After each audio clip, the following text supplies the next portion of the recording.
Much has been made online of Jonathan Gannon's defensive scheme. He doesn't blitz enough. His coverages are too soft. He doesn't allow his defense to be aggressive at the line of scrimmage. Let's go to the tape from the Colts game and talk about the way Gannon structures his scheme and why he doesn't blitz as much as you think he should, and why that's not actually a bad thing. So this is the first drive of the game. Third play of the game, the Colts have a 3rd and 6, and Jonathan Gannon is going to dial up a blitz. He's going to send TJ Edwards up the middle. Hassan Reddick is going to threaten the right tackle, and then he's going to sort of drop underneath. This is a simulated pressure look from Hassan Reddick.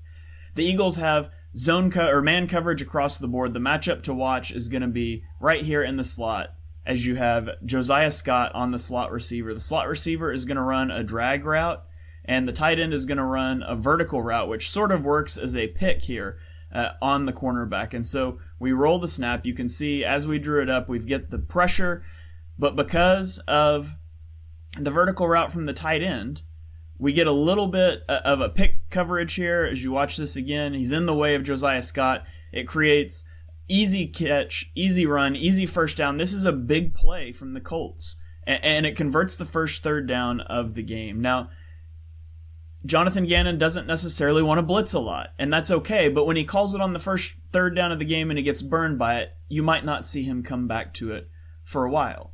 But I put this stat out on Twitter that the Eagles actually blitz on 27% of passing downs. It ranks 13th in the NFL, so they're right about NFL average when it comes to calling blitzes on passing downs.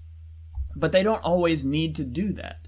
This is later in the game. This is just going to be a 4-man rush. And watch Brandon Graham right here. He's going to come off the edge. He is just going to bulldoze the left tackle Bernard Raymond on his way to Matt Ryan. And he's going to pick up a sack in this game. Just boom, right through, powers through.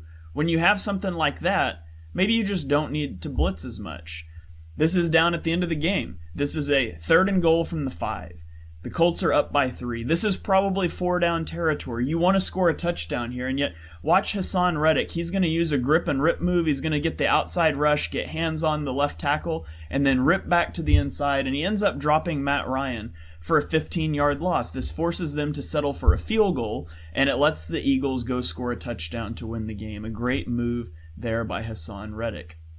Now let's watch one more. This time you see Reddick. He's going to have this late shift inside, and he's going to rush in between the tight end and the tackle here. There's going to be a double team attempt from the running back and the left tackle. It's not going to work. So you're going to see Hassan Reddick come through. He's going to fight through this double team. You're going to have Brandon Graham getting upfield. He doesn't beat his guy, but he gets upfield. He doesn't allow Matt Ryan to escape out of the back of the pocket.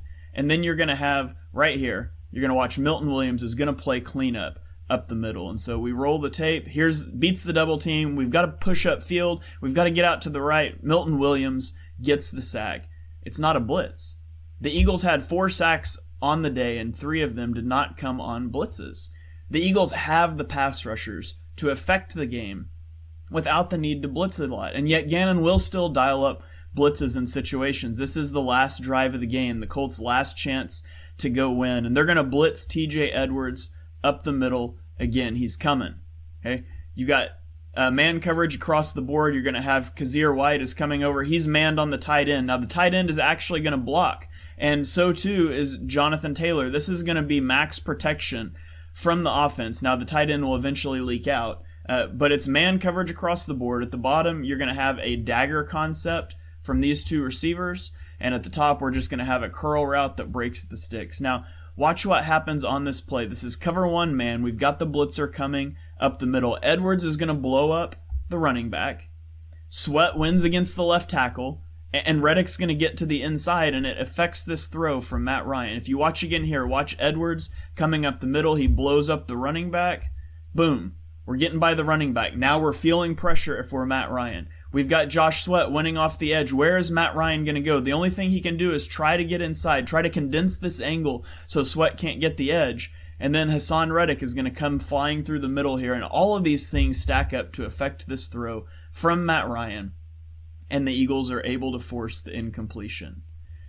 Jonathan Gannon is not Wink Martindale. He's not going to blitz on 50% of his snaps. But he will pick his spots, and he will blitz in some situations. But the Eagles' pass rush is so good that they often don't need to. Josh Sweat ranks 3rd in pass rush win rate among edge defenders at 27%. Hassan Reddick at 25% ranks 6th. Javon Hargrave ranks 4th among defensive tackles at 18%. As a pass rushing defense, the Eagles rank 2nd in pass rush win rate.